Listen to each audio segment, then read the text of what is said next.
আচ্ছা নূর, আমার দিকে তাকাও তো। তুমি কি আমাকে কিছু বলতে চাও? কেন, আমাকে দেখে কি তাই মনে হয়? হ্যাঁ, মনে হয়। সত্যি করে বলো না, কিছু কি বলতে চাও?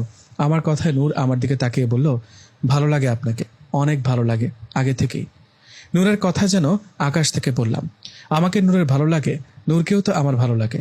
ভয়ে ওকে বলিনি, কিন্তু নূর যে আমাকে পছন্দ করে যেটা ভাবতে পারিনি।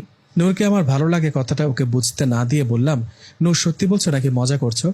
তুমি একটা পরী, আমি মানুষ, আমাকে তোমার ভালো লাগে, এটা কি সম্ভব? একবার ভালো লেগে গেলে শত বাধা আসলেও সেটা সম্ভব। আপনাকে শুধু ভালো লাগে না, ভালোবাসি।